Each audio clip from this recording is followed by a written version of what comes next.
Hey, welcome to the CrossFit 310 Quick Pod. My name is Chris Germain, and I am with the very famous Jen McMahon. Hello. Hello to everybody. We are continuing this Quick Pod conversation. We are going through the book Atomic Habits. Oh, caught in a cord. We're going through Atomic Habits. We are going through 4 chapters today. 4 chapters. This is like we've ever done. It is mind-blowing. But, yeah. The purpose of this thing is to begin going through. The 4 chapters are under what's called the first law of atomic habits, right? In James Clear's language inside of this book. The first law is make it obvious. And so these four chapters fall under the first law, make it obvious. We broke down in our last conversation, we broke down the laws just a little bit, but now we're going to do a deep dive into this, and it is so good. Oh my gosh. Jen. Yeah. Where are we starting? Okay, we are starting with chapter 4, The Man Who Didn't Look Right. Why didn't he look right, Chris? I don't know, but it sounds like a great Hitchcock movie, and I really want to see it. The Man Who Didn't Look Like. So this chapter, we're going to spend just a little time on it, and there's a couple of things that that you need to know. The purpose of this chapter is to let you know that habits are happening with you unconsciously all the time. You're doing way more things in a habitual sense unconsciously than you are probably aware of, unless you've done something like this before. And which is why you can drive all the way to work and not remember stopping at all the lights. It's funny how you can do things automatically, not remember how you got somewhere. That has terrified me before. I'm like, how did I just do that? I'm serious. Oh my goodness. So, big punch from this chapter is understanding. So the title is The Man Who Didn't Look Right. And the idea is in this story that there is a woman. She was a nurse. And she had come in contact with so many people over time who were about to die that when, I think it was her father-in-law that came in, I can't remember, is that right, Jen? Yeah, it was like a party and a family member came and she was like, oh my God, you have to go to the hospital. Mm-hmm.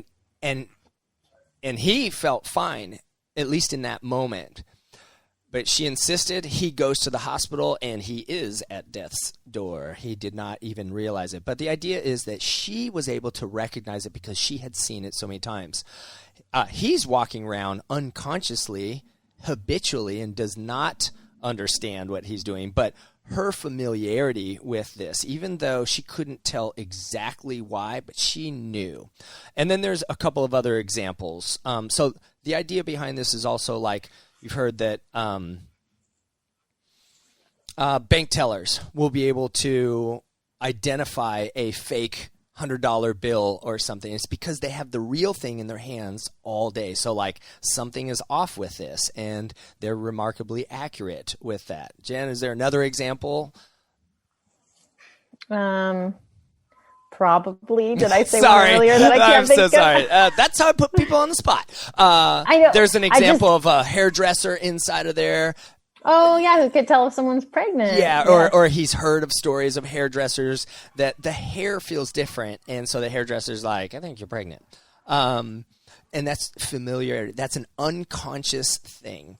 In later chapters, they talk about cocaine addicts that are flashed an image of cocaine that they would never be able to pick them up visually, but subconsciously, their subconscious knows it's happened, and they start to have the craving for cocaine. And so the idea is there's a lot going on subconsciously with you as you move, because the brain and the body want to make habits so they don't have to spend energy on it. the potency of this chapter is we begin to move towards making good habits that you don't have to waste time on, spend energy. You start to behave healthy because the habit is just ingrained in you. You are healthy and you do healthy things, but it has to start somewhere. And I think, Jen, you had articulated what you thought was really potent, the action kind of in this chapter. Yeah. So he brings up kind of two ways that you can become more aware of those habits. And one is he gives a really cool example called pointing and calling, which is a way of just, actually, this is a meditation technique as well. Almost this concept of breathing in, breathing out, like saying the thing as it's happening, because otherwise you're doing it without realizing.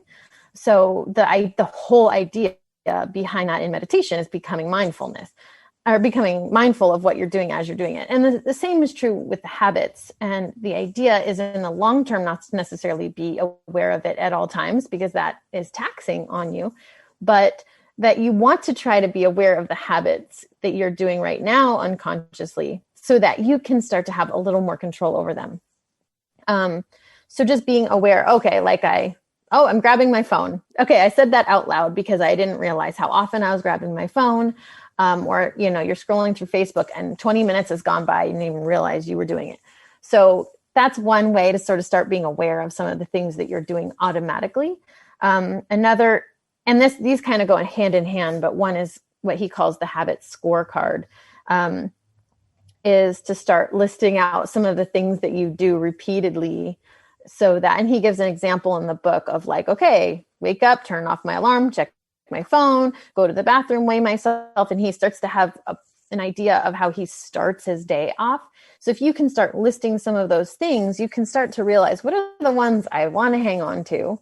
What are the ones I don't want to hang on to? But if you don't do this exercise at all, you might not even realize what we're starting with. Right.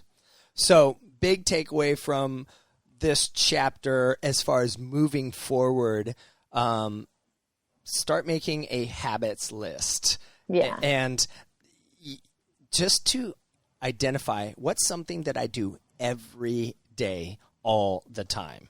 I get up, I make coffee, I drink coffee, and start to score it where this is positive. Did he say neutral? Is there anything, did he say there's a neutral?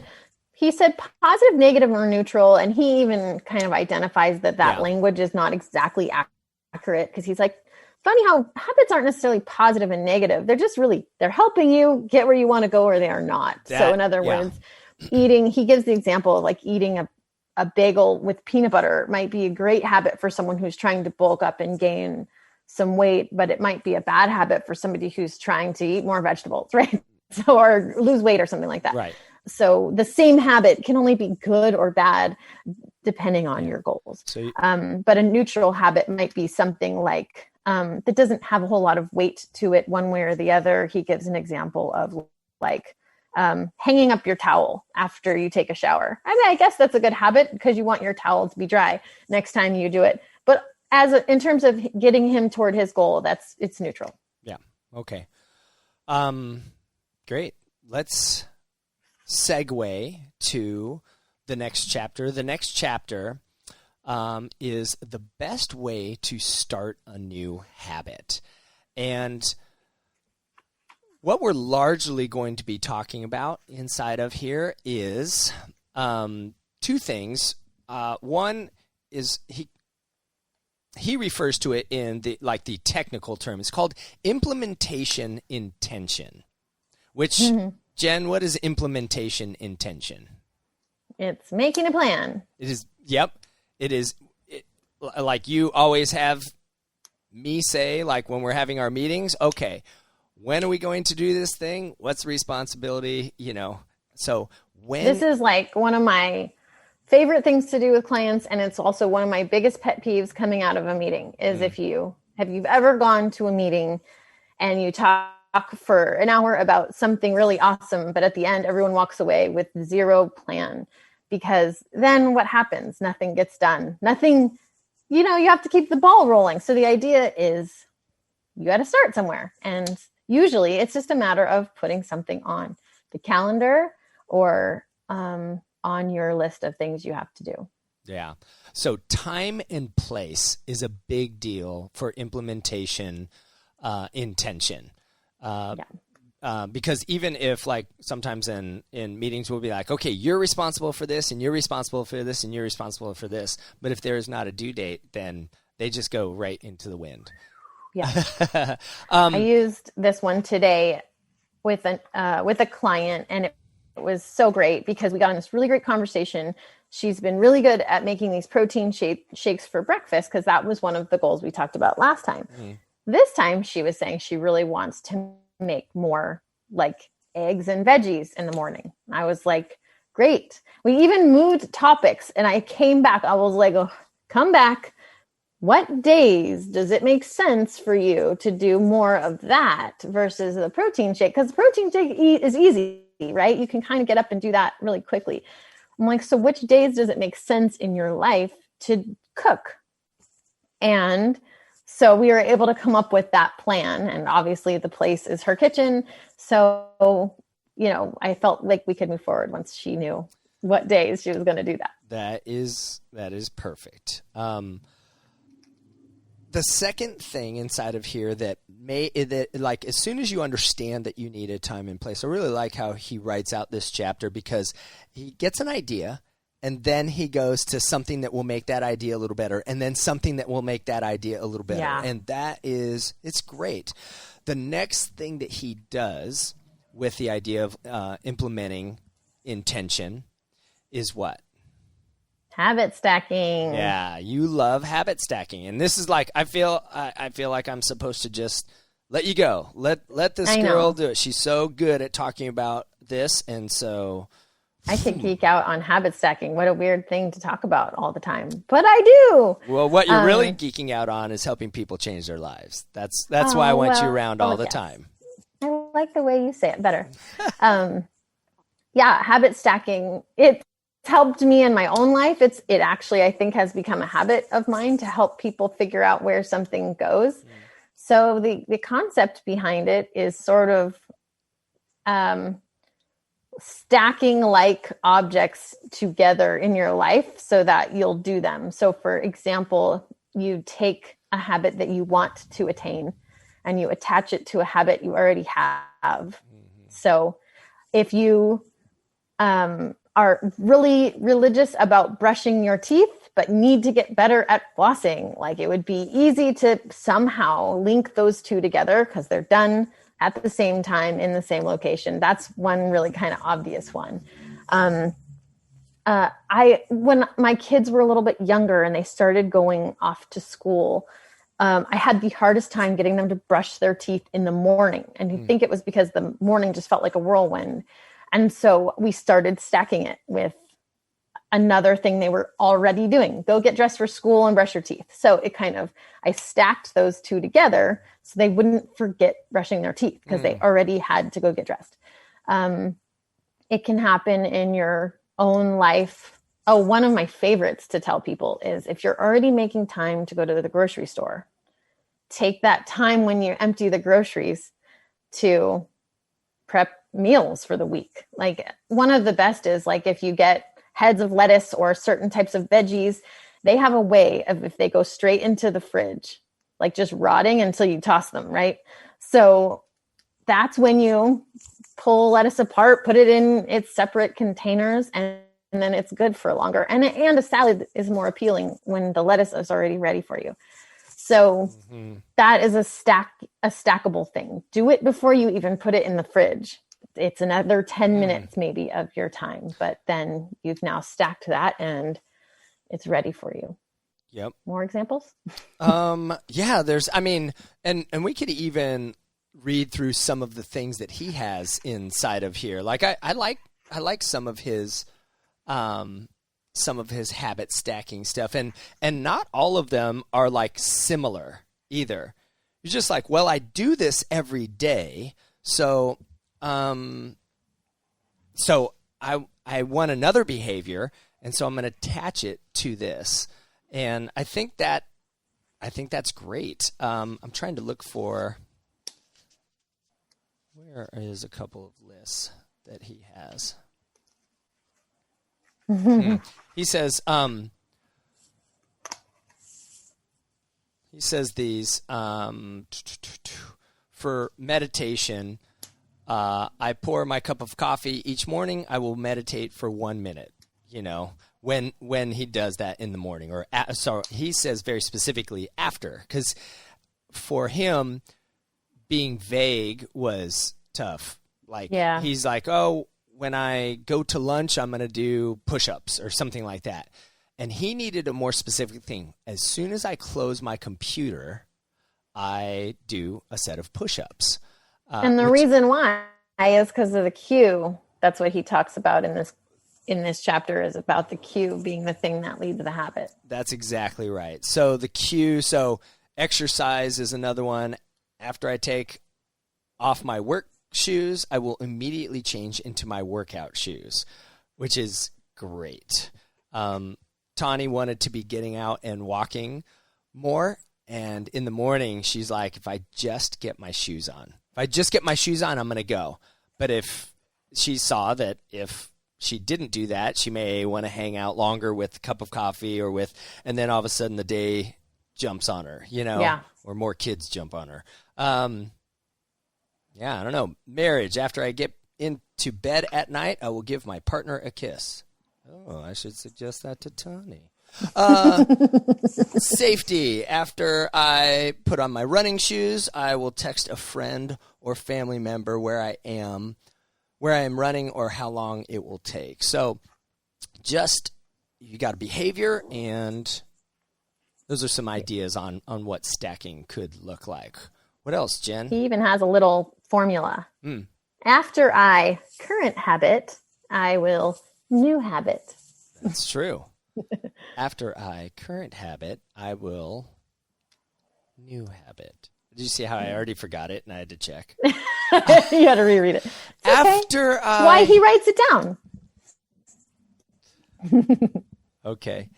One last thing that I love inside of this chapter that I think is amazing, and it's going to bleed into our next thing, is this. He writes this. He says, many people think they lack motivation when what they lack is clarity. And I think that is genius. It is genius because I fancy myself as a motivator. Like I like to motivate people. I like to get people excited about things maybe that they wouldn't see as exciting, or be excited with them about something that they want.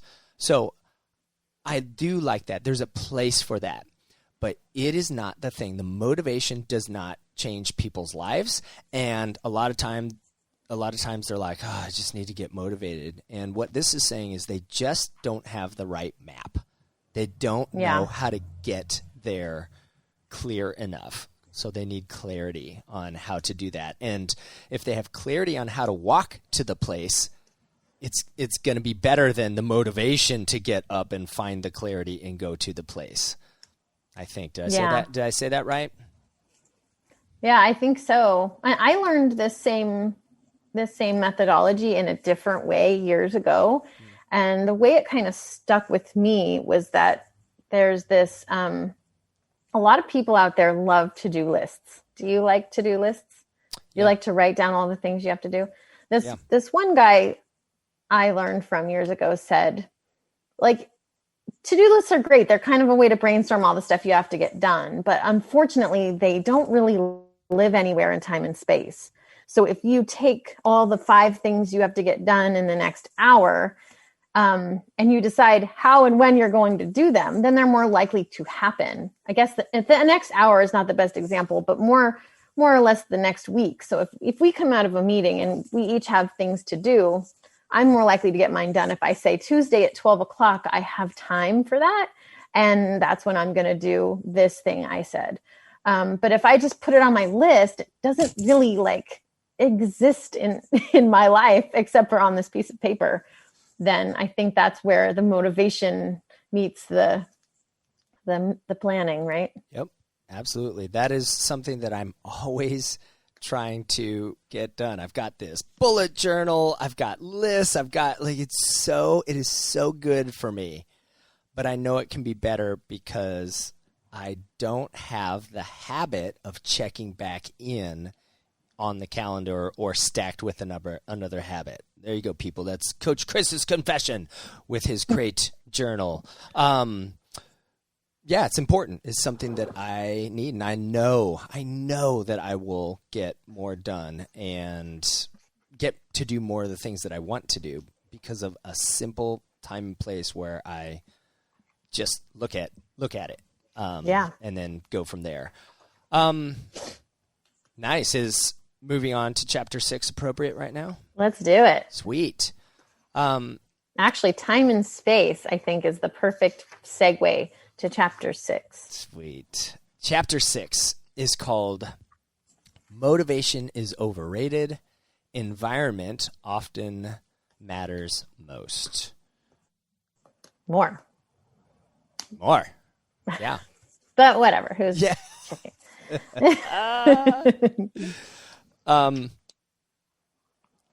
You want to start? Sure. This one takes kind of what we learned in the last chapter one step further. Mm-hmm. And in an ideal world, you would do different types of things in different places, even in your own house. Like obvious examples, you eat in the kitchen, you watch TV in the living room, and so on. But like what he's suggesting is if you do all your work in your living room where you watch your TV, then you get really frustrated with yourself that you got none of your work done because you watched the show you were interested in. Then kind of the answer there is find a space where you do your work, because that is where you will get your work done. So if you're kind of crossing things, then that can be a recipe for disaster in terms of habits and efficiencies. Yeah. So what you're saying, I think, is setting up your environment is way more important, just like he was saying in the title of the chapter, than trying to find motivation. If our environment informs many things. So it tracks all the way back to chapter 4. This is where kind of the payoff comes. I think this chapter 6 and chapter 7, nose itch, is where I'm like pointing and calling. Yeah, that was like what we learned 2 chapters ago. I like it. It's good. You're already putting it in play. Glasses on. Page flip. This is a blast. Okay. So because so many things are operating unconsciously with us, we recognize that. And we've started to move habits, right, based on what we're wanting to do. So we've implemented things. We know what we want. Now it's addressing just our sheer environment. We need to be thinking about what is your environment. And so in this chapter, it is good. Like if you have it on audio, put it on. If you have the book, open up the book and go through it again. And he's got good examples. These are example after example of people who found that changing their environments was the most important thing towards going towards the thing that they wanted. And that if their environment was counterintuitive to the thing that they wanted, they weren't going to get it over and over again. So he says inside of here, he says, people often choose products not because of what they are, but because of where they are. And so this is an example. So it's talking about just when things are in front of you, they're more present. And you may choose something that you would not normally choose. You would prefer maybe even something else. You would recognize that something else is better for you, but simply because it's in front of you all the time, you're going to choose it over and over again. And so this was an example of like grocery stores putting products in front of you, and the idea of end caps. They talk about a majority of Coke is sold from the stimulus of an end cap in a store, rather than going to the back, of the freezer in the back of the store, finding a Coke and getting there. You are walking to to pay, and you go buy an end cap, and because it's there, you're like, I want that thing. I recently told you about a story that I had. I went into Whole Foods. Oh, Whole Foods and their genius, their evil genius with the line wrapping. Whole Foods, they say they're healthy for you, but I'm telling you, they're just evil as like everything else. I texted Jen. I was waiting in line. Whole Foods has a line right now because of COVID that it wraps all the way around the store. And they may or may not need to do that anymore. We think maybe they don't need to, but they do. And it's for people like me. I bought extra things because of it. We think that everybody purchases $10 more of stuff in Whole Foods because they have to go around through this line. And of course, you're like, oh, I could use one of those. I'll take that. So ridiculous. Well, I'm about to go to a workout. I texted Jen. I'm like, I'm going to be late. And I mean, I do not eat sandwiches. I just don't like them. I feel all blah with them. It's not even really a health thing. It's just a preference thing because I love burgers. You know that. But I'm standing in the stinking line, and I'm just waiting. You're hungry because you went grocery shopping hungry. I was hungry. And I bought a stinking ham sandwich, and for $10 or something. I mean, it was ridiculous. It was ridiculous. I walked out, and I was like, "How the heck did that happen?" And we laughed. I must have told the story like 5 times. It was so funny. But I mean, it is true. If the thing is in front of you, you are more likely to consider it, for one. And there's a good chance if you see this thing over and over and over again, you're going to participate in it. So the idea of this chapter is, what is your environment? What does it look like? And how are you setting your environment up towards the person that you want to become? And you've got to go read this thing. Our anecdotes are going to go like really fast through the time that we have for this chapter. But, go read or listen to this chapter again, because it's good to hear this. It's really good to have somebody show you and teach you that you've got to be setting up your environment towards the thing that you really want. And there's good examples of good ways to do this and how people do it poorly. I think this chapter is mostly like the positive, how to make it visible chapter. But he gives some really good examples like that I love personally. But he gives, if you want to practice guitar more, this is me, place your guitar in the living room or somewhere that, like, funny how I often keep my guitar in like the back of my closet and then wonder why I never pick it up to play it. He said keep it in the middle of your living room, like if you're like, I want to practice that thing, keep it right there.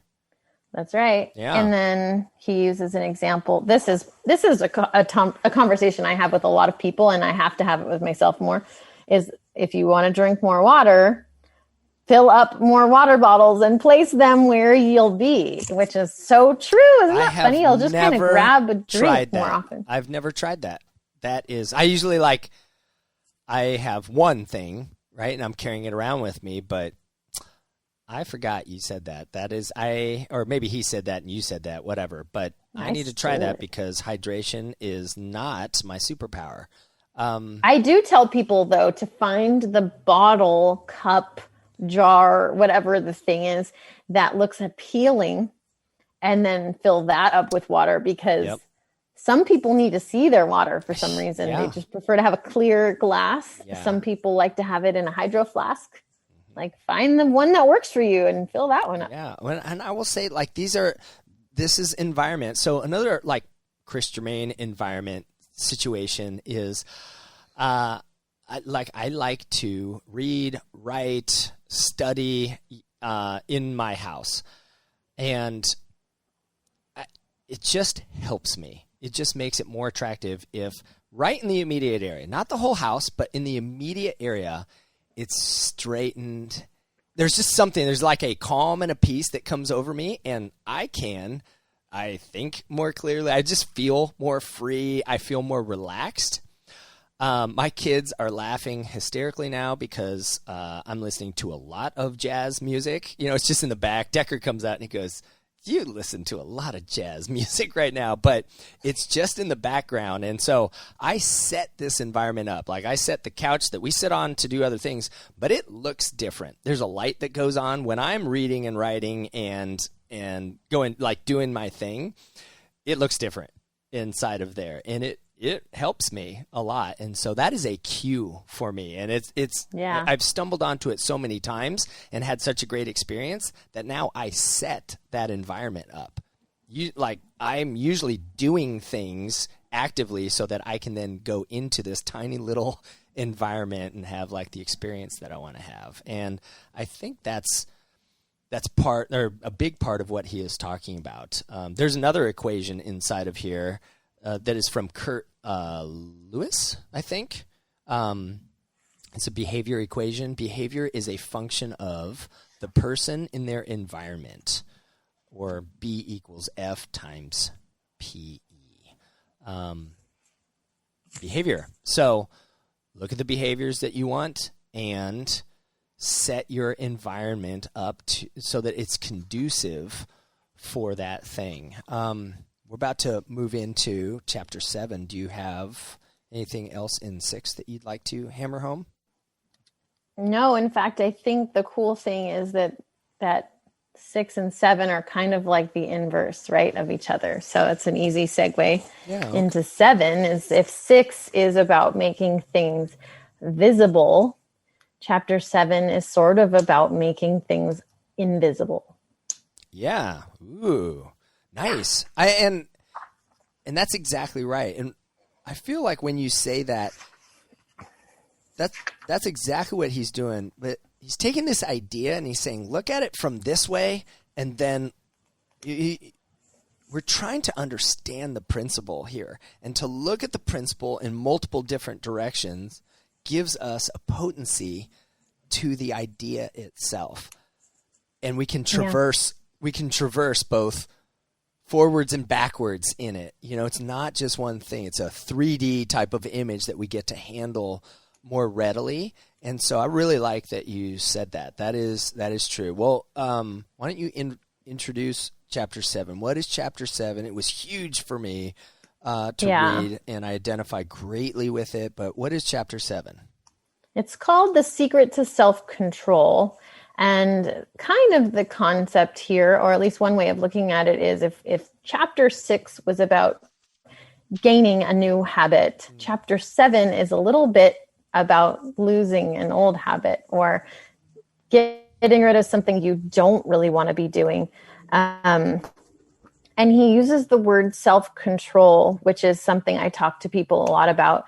You might also know it as willpower. A lot of people think that they have to have a lot of willpower in order to not eat the cookies, or if you're trying to quit smoking or trying to quit sugar or something like that, is to like white knuckle your way through a hard thing all the time. And I think what he's sort of getting at here is that that's not a strong solution, or it's certainly not a long-term solution. It is really the people with the best self-control and the most willpower are the people who are not putting themselves in that situation over and over and over again where they might fail. And so good. Will you say that one more time? It's too good. And somebody's going to be listening to this and won't get to rewind it. What did you just say again? Okay, so people who have the most self-control or the most willpower really just don't put themselves in a situation over and over again where they might fail. Mm-hmm. Is that what I said? Yeah, something like that. That is absolutely it. And so instead of like putting the guitar in the living room that you want to practice, This is more about not filling your kitchen up with donuts and sugary goodness if you are trying not to eat a bunch of junk food or a bunch of sweets. Yeah. So I think people have this feeling or this vision in their mind that when I'm strong enough, I'll be able to walk into that kitchen and not want the donuts. But actually, that's kind of, you like to say, fool's gold, right? That's like really not going to be the thing forever that works for you. That's what's really going to be the thing is not putting the donuts in there in the first place. Yeah. So, there is a donut example from my old job where every Friday, the whole big kitchen in this office used to be filled with donuts and bagels and stuff. And people would come to work and they had their pick of whatever they wanted. And a friend of mine and I just decided we didn't have to go by the big kitchen to get anywhere. It was like a big circle, so to speak. But if you wanted to, you'd go down this hallway if you wanted to get to the donuts. But we just stopped walking that way because, if you're not smelling donuts and seeing big boxes of donuts everywhere, it's funny how you don't really notice it. But when you're in front of it and there's like 6 boxes of donuts and everyone's eating them, you suddenly feel this need for a donut. Yeah. This chapter I think this chapter is so important because everyone wants to develop good habits and they have an idea. But I would say that so many of us were plagued with bad habits of a type of person we don't want to be, or we want to distance ourselves. Like we're like, I don't want to be like this. And listen, we're a gym. We're talking about all this stuff, but this principle goes into everything. It goes into the gym, it goes into the kitchen, and it goes into being a parent. It goes into every realm. It could go in spiritual realms. It could go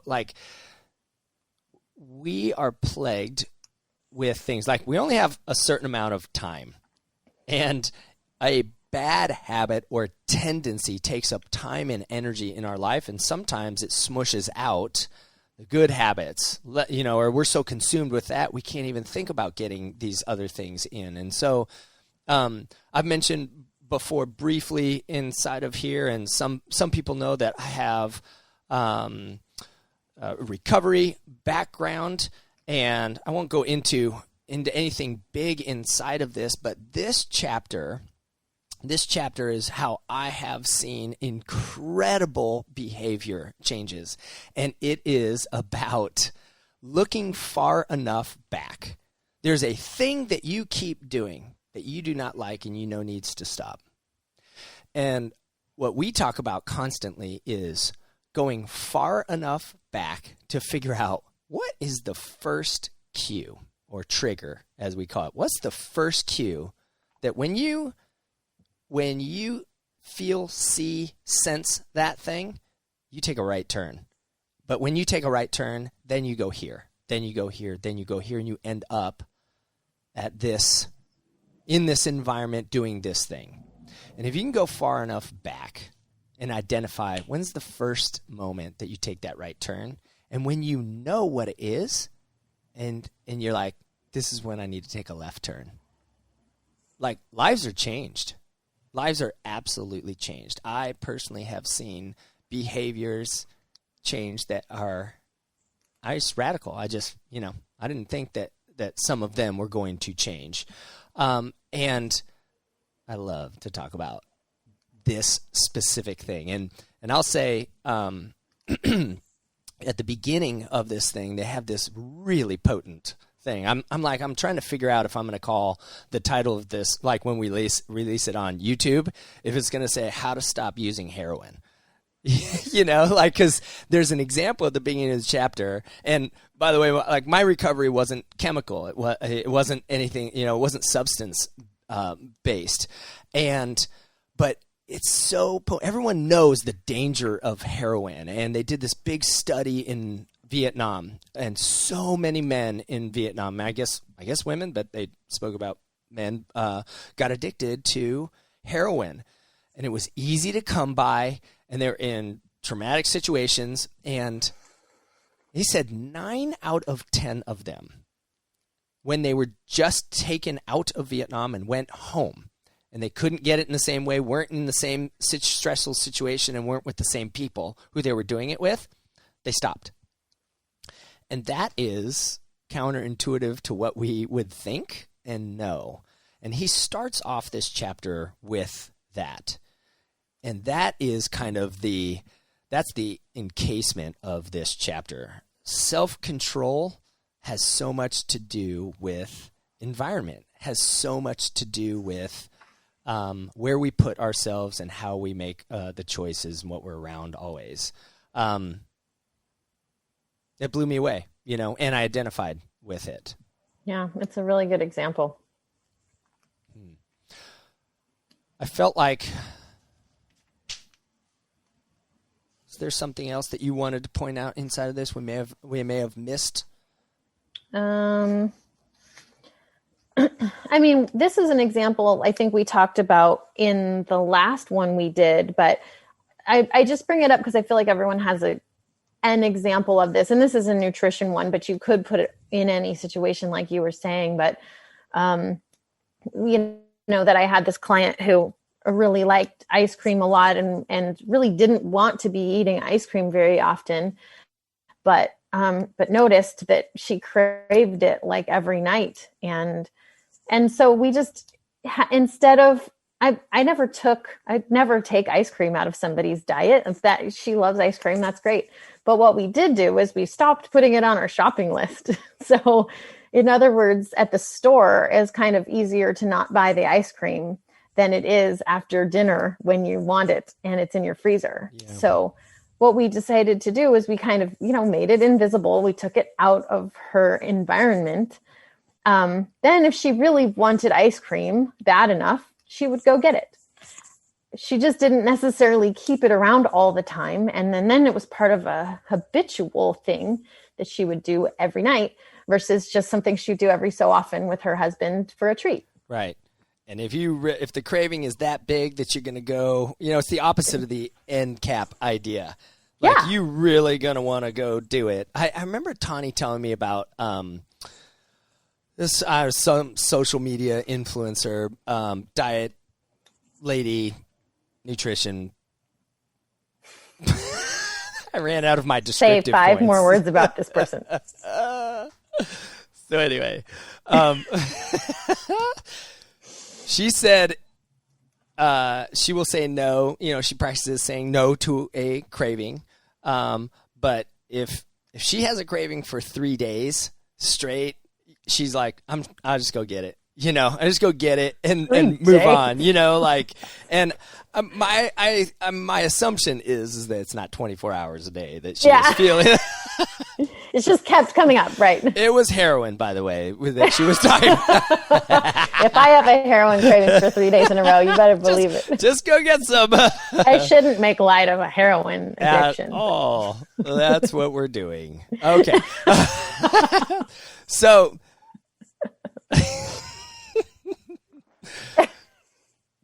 So I think. All right, with that. Yeah, I think we laid it out. We solved it. But this is it. I mean, these 4 chapters are talking about unconscious behaviors that are byproducts of what you tend to have in front of you all the time, and to go after the type of person that you want to be, you need to form an environment that is going to help even unconsciously push you towards being that type of person. For success. Yeah, that's right. So good. Oh my gosh, so good. I think that's it. Yeah, so the first law, make it obvious. I think that's a really good summary of what we talked about. Yeah. Are you doing origami? You're folding something. You're doing like some origami there right now.